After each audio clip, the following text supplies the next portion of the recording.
Now it's obviously your opportunity. We're really interested to hear from you, what comments, questions, etc. you might have.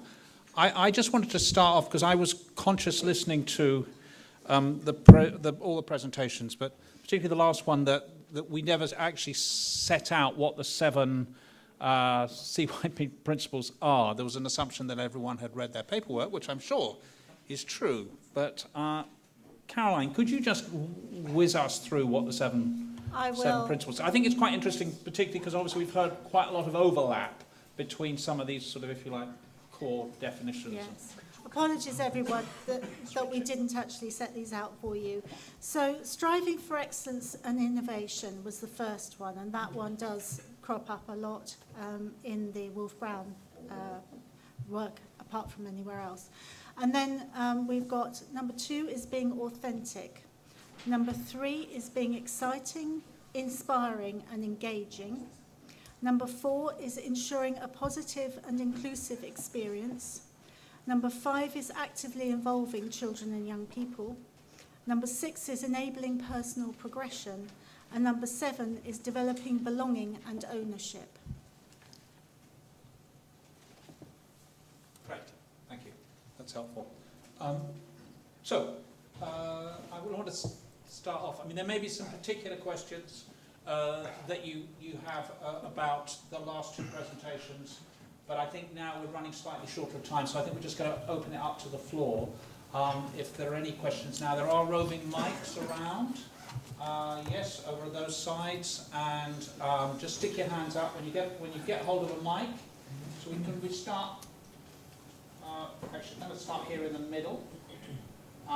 There, and then another question there at the back, just there. Great. And if you could introduce yourself. Okay, I'm Kwong Lee, director of Castlefield Gallery in Manchester. We are a contemporary art gallery. I suppose our USP is really dealing with early career artists. So my question is really related to that, is how, I think it's really interesting what we're doing, because understanding value and ways of measuring cultural value as a sector is really important. But I wonder how what you're doing relates to this strata of talent development organizations.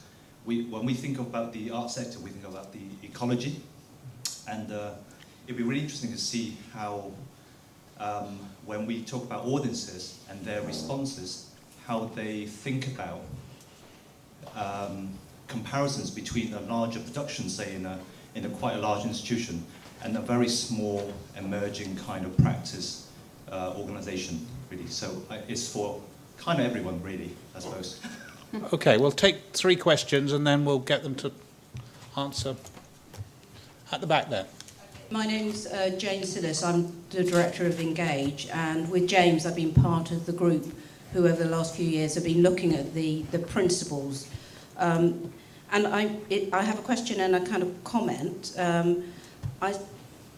What has struck me about the development of the quality principles and the way that they've been tested out is it seems to allow organisations to use the principles in a way which really suits the individual participants and audience members and the organisations, and to come up with something which is quite tailor-made. And I wondered if there was something in that tailor-made characteristic which could be adopted through the Manchester Matrix. So I guess that's a question for Catherine and Nick. And also, there's a kind of concern I have in my mind where I wonder if cultural arts organisations will feel they need to choose between perhaps using the quality principles, which seem really valuable, and using what underpins the Manchester Matrix. Okay, and a third question down here.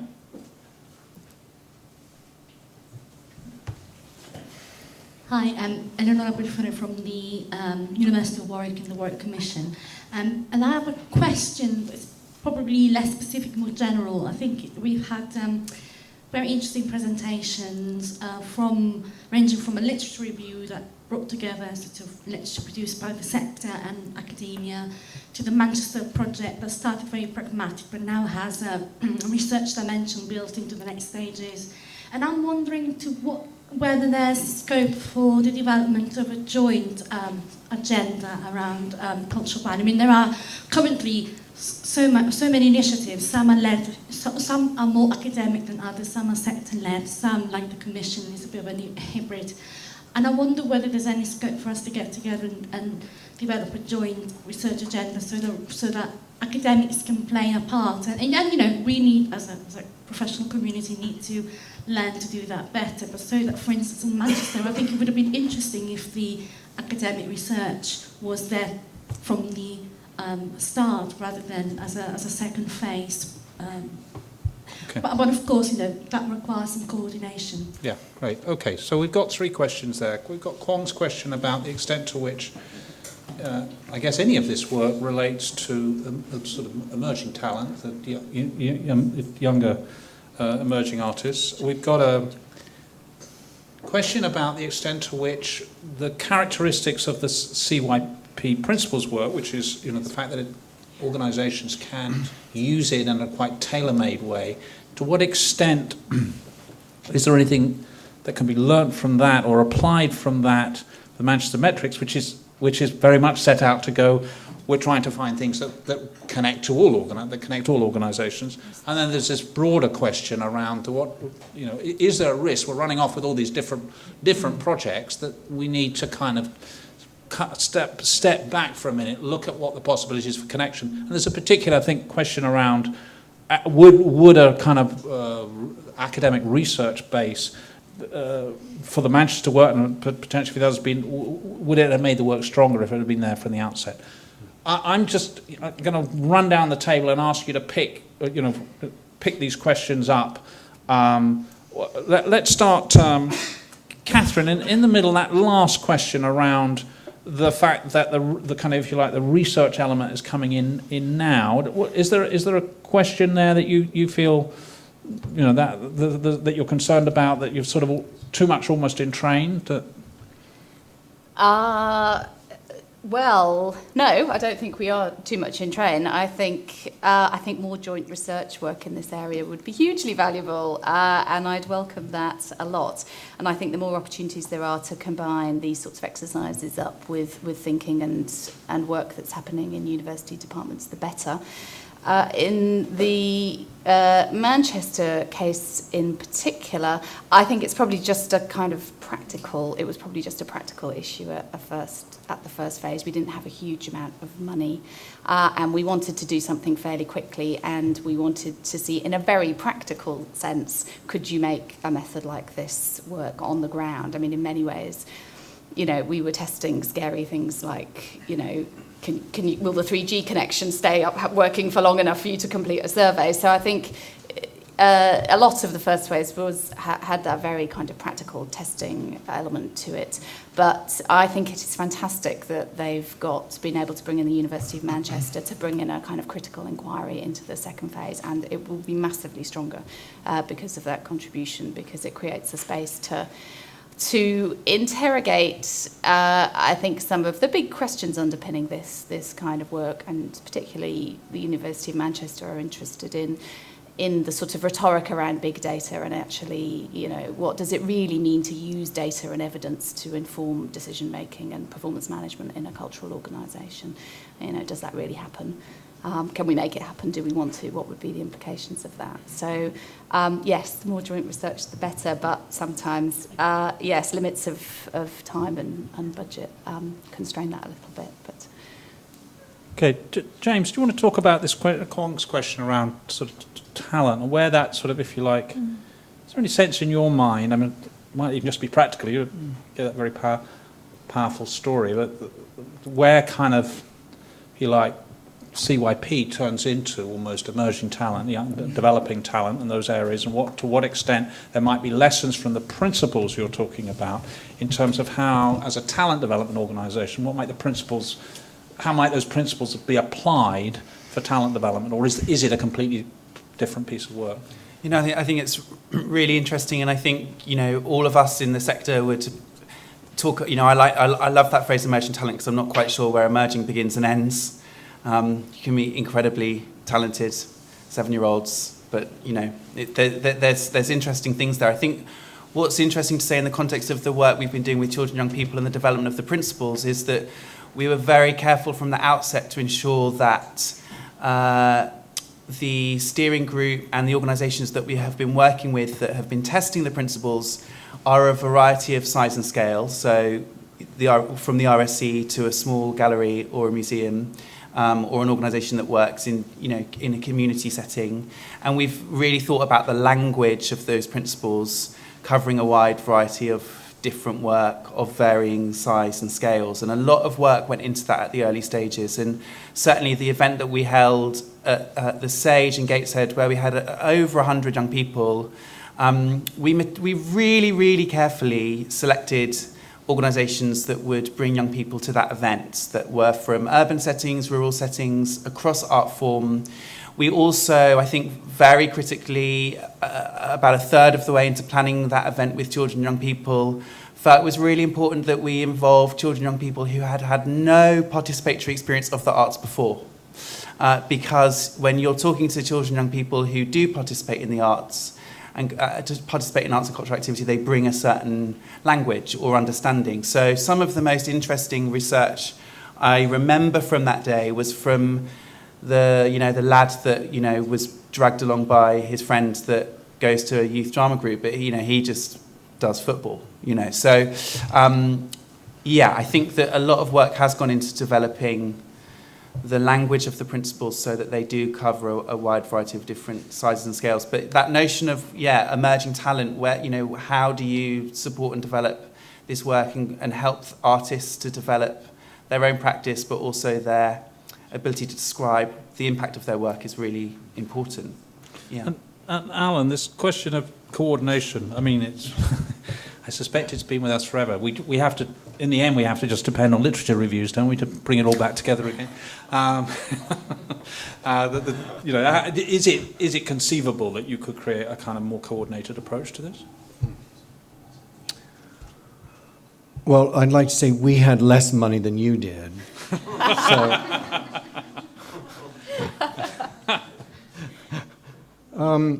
That's a leadership question, really. After reviewing all the literature, we were just struck at how little coordination there is. Great work going on, but very disconnected. And who sets the table? Who convenes to maybe bring some shape to a future research agenda, or identify, and you here in the UK are way ahead of us in the US in that regard. But bridging academic research with sector-led research and applied research is absolutely essential to advancing the field. But we lack, maybe the Cultural Value Project is the best way to do that. I don't know. But I'm just struck from today how many different frameworks we're talking about. We're talking about frameworks for individual impacts, frameworks for creative capacity, frameworks for product quality. You want to include artists, so we're talking about frameworks for the cultural vitality. There's frameworks up the wazoo here. And we have to figure out what frameworks we need and why we need them. And then perhaps release all the research energy from and work towards some common goals. Okay, thanks. Nick, do you want to just pick up quickly Jane's question about the extent is the strength of the Manchester Metrics work the fact that it is standard, or is that sense in which you could tailor it in the way that obviously that as the CYP principles are being applied in practice, that as I understand it, people are using those principles that make most sense to that organisation. Yeah, a couple of things to say there. I think the Manchester work, which is now of course being looked at nationally, was never about saying this is how productions need to be of high quality. It was really looking at this is how we would assess productions to see whether they are of high quality, and these are the sort of standards. So there's kind of less of a prescriptive. It's an analytical framework rather than a framework that is putting forward a particular prescription. Having said that, the pilot did show that, as Catherine said, people would like to put in some contextual comments. And also, I think we're feeling that there do need to be some sector-specific metrics. So we're probably moving towards more of a core framework of quality that people feel is applicable right across the arts and cultural sector, with some more art form or culture form specific questions. Because people feel, well, there may be things that cover literature, say, but there are some things specific to literature which, if you're looking at quality, need to be brought out in a nuanced approach to quality. So I think there is room for some tailoring. Okay, great. More questions from the floor. John, I think you had a question you wanted to ask.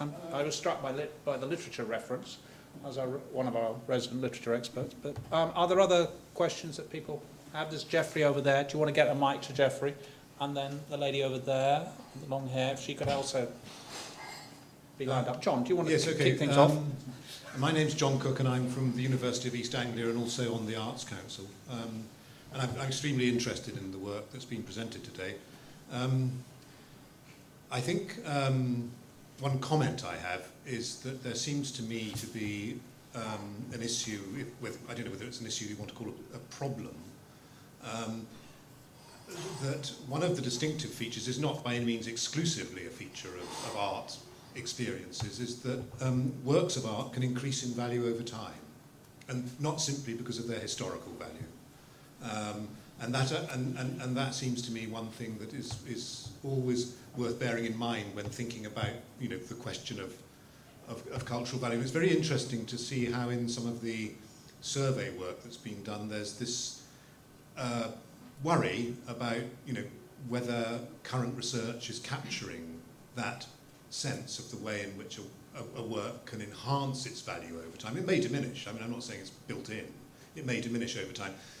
And the fascinating work on the Manchester Metrics project, one question I was going to ask you was the extent to which a difference makes a difference. I mean, you showed us that very interesting example of the theatre work for the children and young people's group, where the assessments varied between the peer group, the producer group and the audience group. I mean, I guess for that to become significant, you'd want to see whether that was a recurrent feature of the productions of that particular company, whether it has to do with the fact that children are easier to please than adults. I don't know. I mean, maybe they're harder to please, but what I find in studies of this kind is that sometimes there's too much weight is placed upon something that actually itself is quite sort of initially fragile. And that leads me to another point about time, and that's the crucial need, it seems to me, for there to be time to build up long-term studies of a kind that have been done in sociology, in economics, and I think are singularly lacking in our field of inquiry. Studies that go on over 20, 30 years, follow a cohort group, whatever it might be. And so there's a question there and a comment, and then another question which is for everybody, and that is, what is an outcome? That's an easy one. Yeah. Thanks, John. Jeffrey, do you want to come? Yes, yes. Thanks, Simon. Jeff Crossick, Director of the Cultural Value Project. Thanks to Alan for giving us the task of pulling it all together. I actually want to express a word of caution about the push to coordinate all of this and make it fit together well. And there are two reasons for saying that. One of them is, imagine if we'd been sitting here 10 years ago, around 2003-04, and said, let's coordinate the way that we understand and value and talk about the arts. We'd have come up with something which would have been influenced, whether we like it or not, by political and institutional pressures. And we'd have all now sat here hating what we'd have come up with. So let's not assume that because we're feeling very excited about the new ideas, that they're going to be the right ones and we should just pull it all together. There's a second reason, which is I think the last couple of years, and it's been growing for longer, but the last couple of years has seen an extraordinary explosion in this country of interest in this question, and an interest in breaking free of the paradigms and the conventional approaches that we felt we were trapped within. I don't think that would have happened if at some point 2 years ago we'd all got together and said, let's have a coordinated approach to doing something sensible in this area. It is one of the, I'm not a great believer in the market, I assure you, but it's one of these areas where I think actually the explosion of research and debate and policy thinking has actually led us forward in really constructive ways.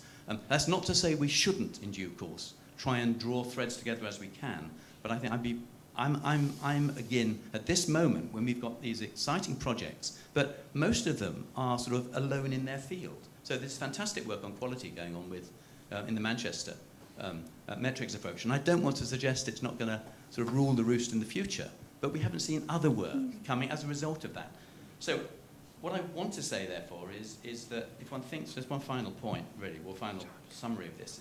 If one thinks about the different reasons why we're doing this, and we are doing it for different reasons, we're doing it because we actually want to understand better the character of people's experiences, of how they contribute to society, the overall value of that. That's an understanding project.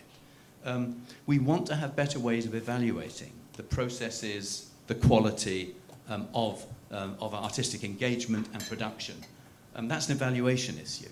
We also want to be better at being accountable and being advocates. And we want to construct our own way of doing that and persuading those to whom we are accountable. And then we want to have we want to see better policy emerging. Now, I think one could go through seeing how those four elements those four ambitions and objectives are different from each other, but they feed off each other. And I actually think that the best thing we can do is carry on doing our own thing, talking to each other, and seeing what else comes out. Okay, thank you. And then lastly here, there's a lady here. Thank you.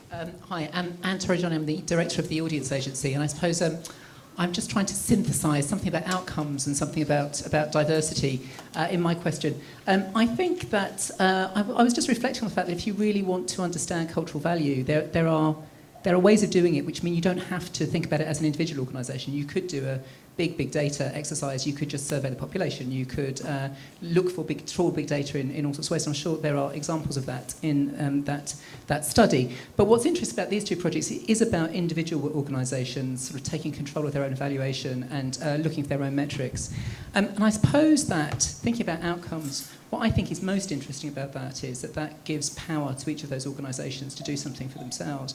And you didn't talk very much in what you were saying. Actually, it was quite a processy conversation, which was a joy to me because I love talking about processes. But it would be really interesting to know either what the outcomes have been so far, or what you anticipate they might be for individual organisations who've taken part in that process. Great. So there's so the outcome question. Okay. So. How long have we got? I think it would be interesting to hear a bit from each of the, if you like, the practical group. I mean, Nick, is there any evidence of change yet? I mean, if you like, what's come out of this that is beginning to change practice in the organisations there? And be interesting, ditto, to hear a bit. I mean, I think you're already beginning to reference some outcomes that were happening as a result. It'd be good perhaps to pick that up. And John or Alan, is this broader question of, are we clear enough? I mean, your paper is very good, I think, in trying to get underneath the different terminology that sort of bedevils this field. Do you think we're clear enough about what we mean by outcomes? So, Nick, do you want to just kick off? In terms of change, I think it's. I can't comment myself on the other organisations as to whether there's been a change in attitude to quality and so on. But the process of those 13 organisations working together at a reasonably high level has meant actually first of all, common understanding of what constitutes quality will help raise, I think, the quality of what we do across Manchester, because we'll be challenging ourselves to live those qualities. It's also, as a byproduct, become much more easy to collaborate, because the process of us working together, makes that much more natural.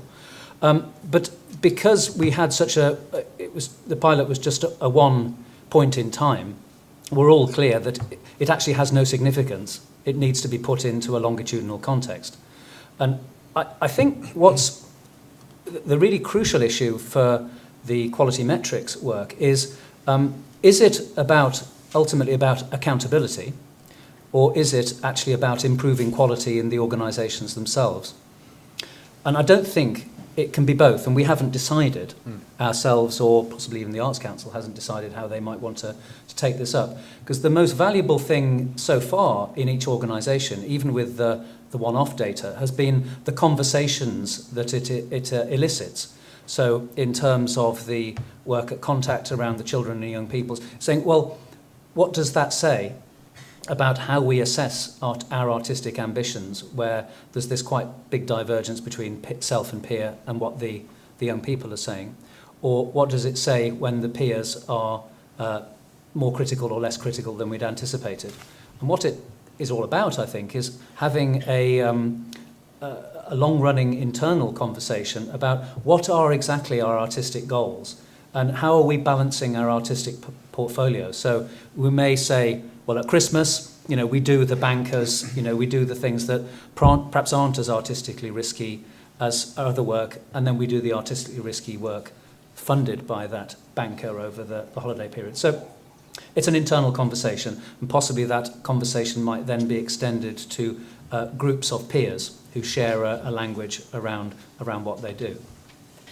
And I was going to say that the Manchester project was very much designed as a pilot to test process, and in some ways we weren't so much interested in the data in that context. We were interested to see, could we make this work on the ground in a real life setting. But I should also say that I've also used the same method at a previous project in Peterborough, which was commissioned by Vivacity, who are incredibly brave to commission a completely untried and untested method without knowing how well it was going to work. But in that was a kind of real evaluation, in a sense, in that we were evaluating the quality of the Peterborough's cultural programme funded by the local authority through Vivacity, where we were very seriously looking at the audience response to different pieces of work within the programme, combined with, very helpfully, with analysis from your agency on the profile of audiences at different events. And from that, we were able to write a very detailed report about how different kinds of people responded to different kinds of aspects of the programme, and to make quite concrete recommendations about future programming and marketing. So hopefully, there is kind of practical use to the data too. Ben, do you want to talk a bit about those kind of outcomes that are beginning to emerge from the application of the principles?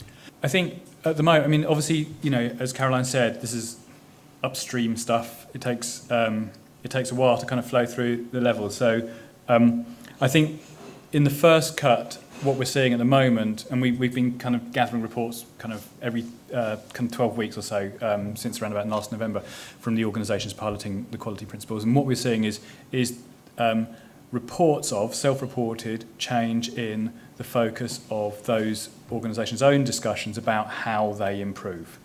So it's changed the way that they talk internally about how they improve. In some cases, they can then point to things that they had done because of those discussions, again, self-reported. So,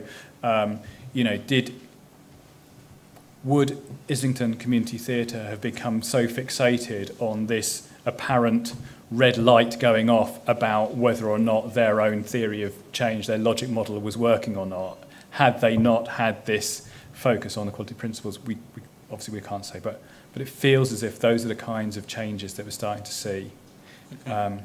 So yeah, and I think what kind of ties them all together, those kinds of changes, it is kind of as one of the questions just said, it is about, I think, kind of there's an implicit kind of questioning and challenging and willing and desire to kind of break down the existing categories, ways in which we kind of see things, and establish new ones because of a sense of frustration that, the things that we've been kind of using for the last 50 years or so, whatever, don't just quite work today. Okay.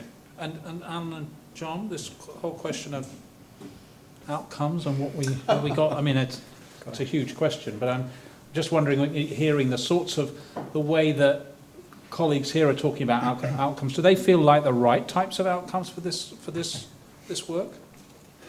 I guess we're one thing I was thinking in relation to that was tying back to the question of diversity of these frameworks, and I tend to agree that it's useful to have a kind of a lot of people thinking independently, and in the Manchester case that you have the kind of parallel investigation happening in Western Australia.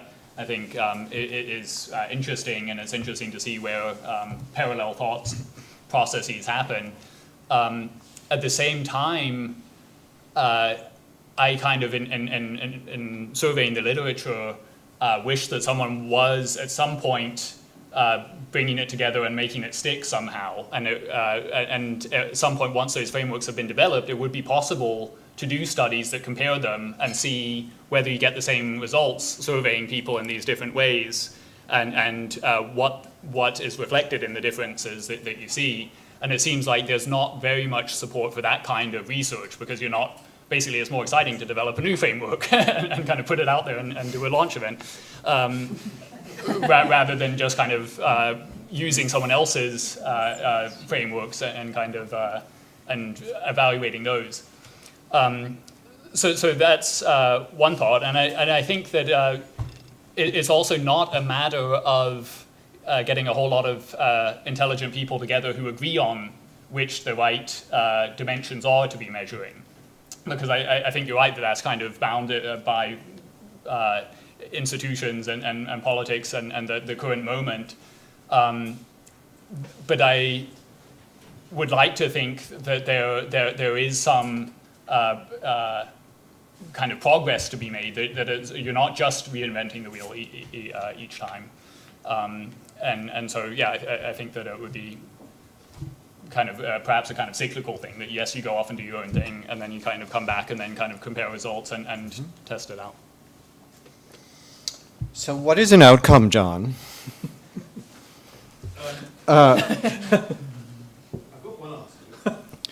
It's sort of like what is the answer, what is whatever isn't, you know? The outcome in many arts and cultural organizations is sort of whatever happens.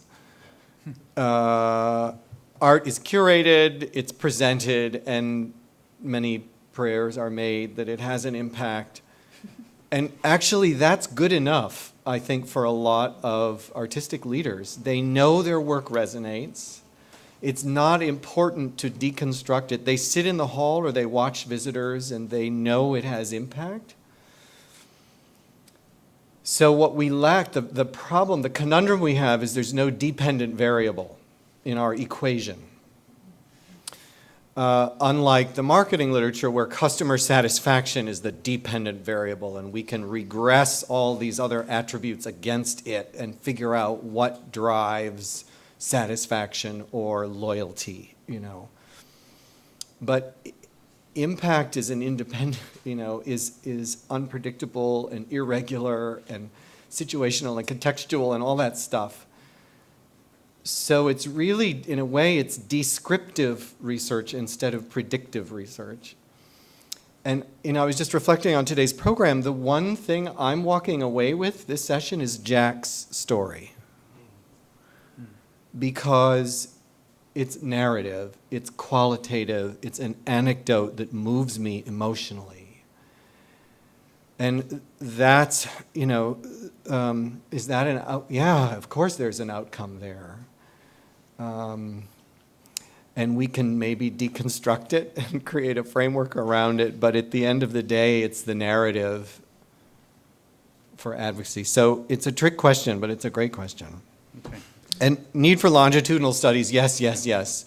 How at the individual level, how people are affected over years, how families are affected, especially as a unit of research, and then how individual organizations affect their communities over decades, and then how whole communities are transformed over decades. All of that is open frontier for research.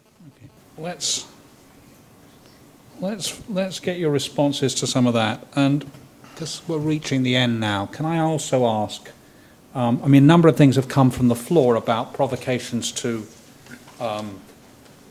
agencies in this area, let's call it the Arts Council, about kind of next steps and things that we should be undertaking. And it would be interesting from each of your perspectives to go, what's the challenge for us or other connected agencies in this room to take forward out of today.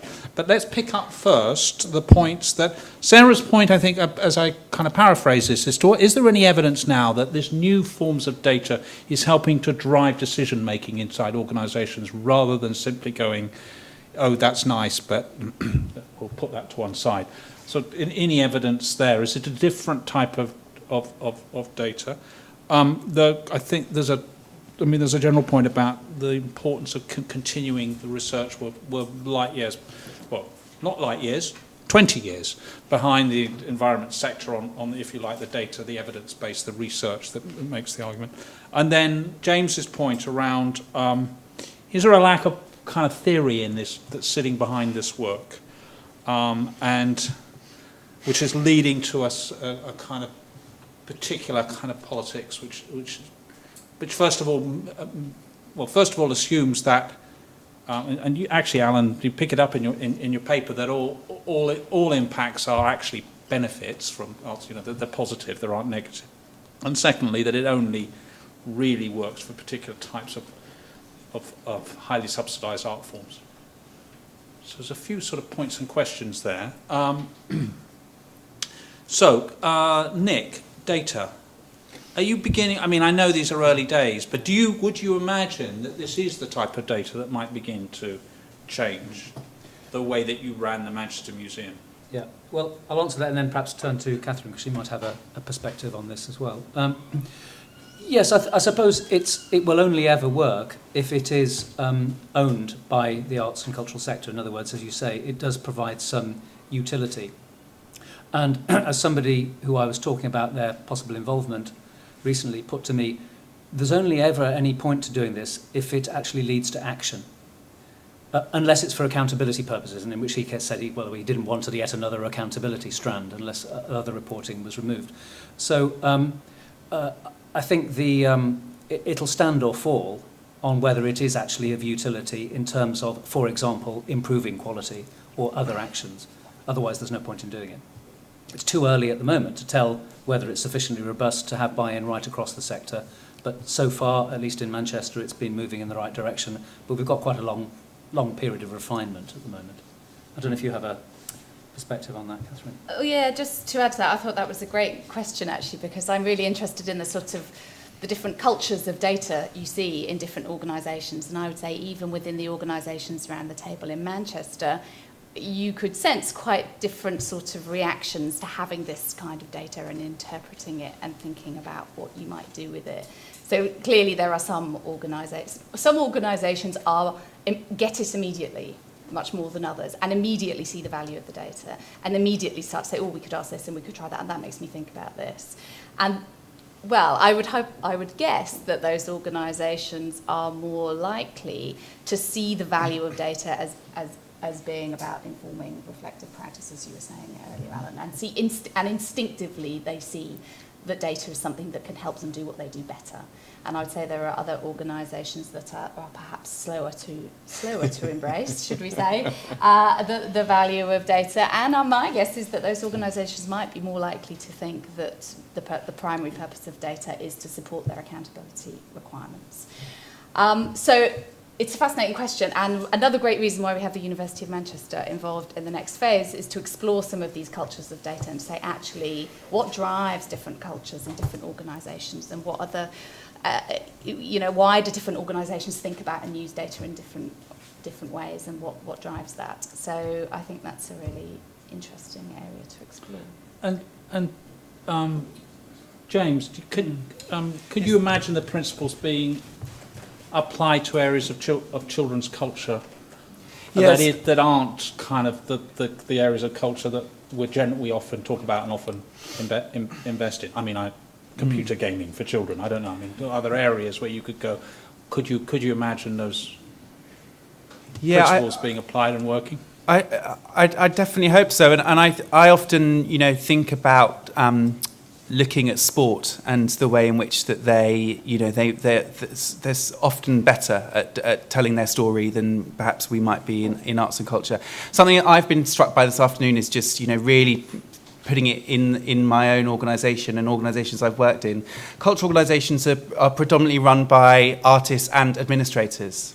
And I think that if there's something that I can see happening as a result of all of this work is improving the quality of the conversation between those artists and their administrators.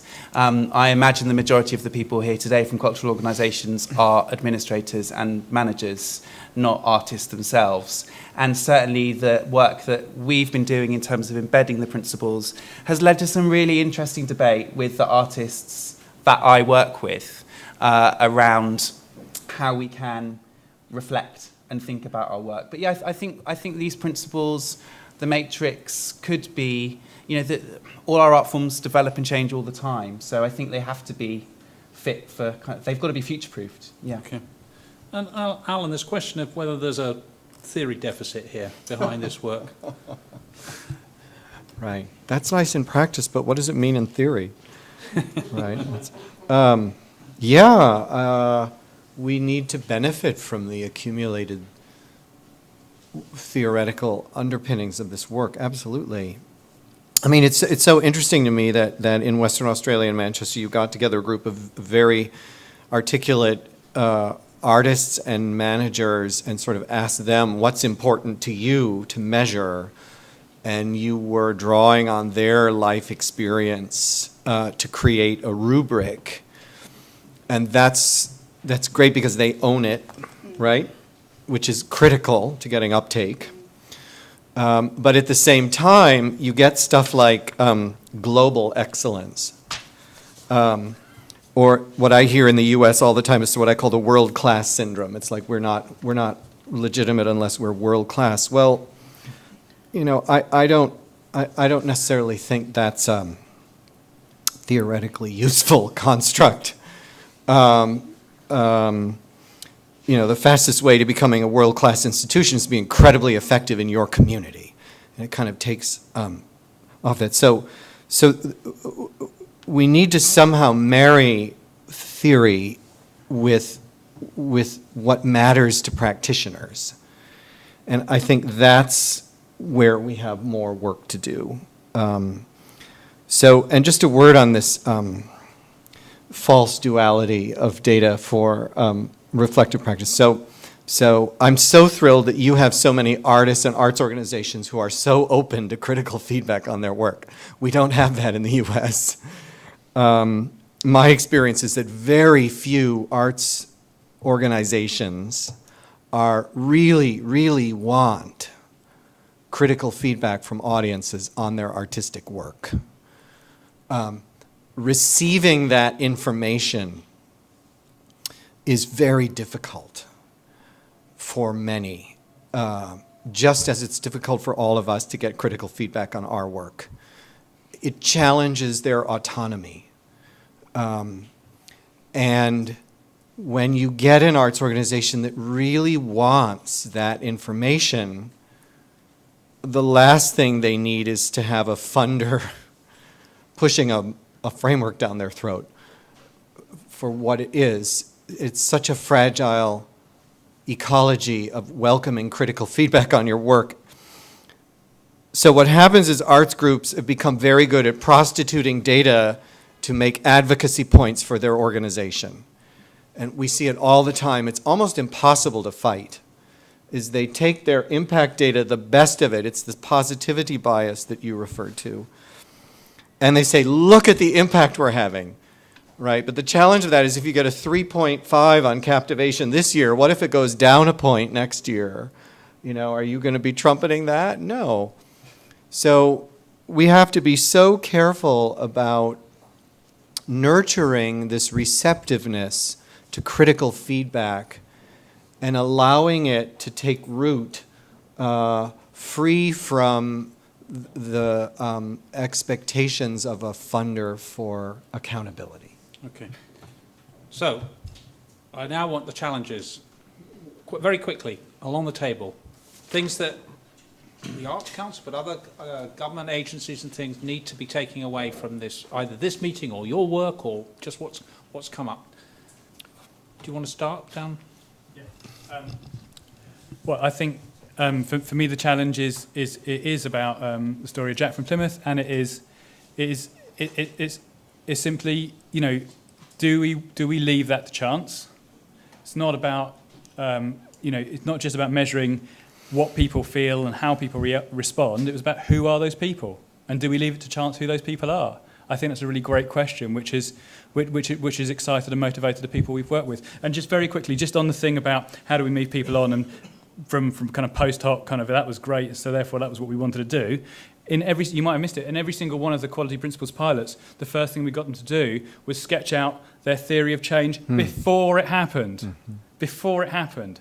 And then get them excited about watching what happens, and do they see some cause and effect? We did this, the predictive hypothesis was true. And that was enabling, and that wasn't about imposing something on them. It was enabling and exciting. It did move them on. Okay, great. Yeah. Okay, so what Ben just said, I was also going to say, because it was No, about... I haven't got time to go back. This is a challenge now to us. The challenge? Yeah. Okay. So the challenge, I guess it's trying to bring together these diverse pieces of work, but keep their own integrity, because they are doing different things for different purposes, and it's very tempting to sort of try and pull them all together in a way, I think, that would do them a disservice. So I think it's about finding the value in each of them and then reflecting on what that tells us. James? I'd like us to find a way of facilitating better and more honest conversations between artist leaders and administrative leaders. Okay. Nick? I'd like to borrow Sarah's phrase and encourage us to chew on data more. I think it would be so welcome not to produce so much data that we feel we don't have the capacity to act on, and we suspect those collecting it don't use it either, and collect perhaps less data but more targeted, so that we can chew on it and actually lead to action. Okay, Catherine? Challenges for funders, I have two. I think first is that if you want to use data on value or impact or quality in some way in your decision-making processes, you probably need to do some work modelling those processes and thinking about how you would incorporate that kind of evidence into your decision-making. What format would you want to see it in? How would you discuss it? What weight would you give to it? How would it sit alongside all of the other factors that influence decisions? And I think secondly, part of the joy of the project that we've been working on is that it has been quite fast, quite dynamic. We are able to innovate quite quickly in the system, depending on an organisation's particular needs or ideas. And I thought Jeff's contribution earlier was wonderful, because I think a real challenge is you probably can't mandate this kind of data collection. The real challenge is how do you create incentives for organisations to innovate in the way in which they collect and use data in a way that doesn't take the joy out of it and turn it into a box-ticking exercise. I think I kind of agree with these last two statements about chewing on things. I guess I also see a fear of mine is that people pick up on the highlights of the research, sort of like Alan was saying, you trumpet your successes as an arts organization, and I think it's easy to kind of celebrate those the snazzy iPhone app section and kind of forget about the more boring data analysis section that comes afterwards. So I think that oftentimes these studies have very serious kind of footnotes pointing out areas where further research is needed, but oftentimes the executive summary kind of one-page takeaway just has the highlights in it, and people just look at that. And I think that that's a few, so supporting the more less glamorous aspects is also important. Okay, great. Alan? First of all, we have to bite the bullet and fund longitudinal research. Until we do that, we have such an incomplete picture of impact at all levels. So that's one. Secondly, I would just say that somehow we have to bring artists into the dialogue, at the center of the dialogue, about the impact and value of their work, because we are talking around them. I mean, you have done that in Manchester, and you've done that in your work, and it's great. But in my career as a researcher, twice have I been allowed to meet with artists. Because they're either unionized musicians and we can't get them, or there's a million reasons. But until artists can be drawn into the center of this dialogue, the transformational change that could come out of this research will never occur. And then I would just encourage the Arts Council to think, if it supports institutions, how to create the conditions in which quality programs come forth. That's it. Great, thank you very much. Could you join with me in thanking everyone on the panel for their contribution?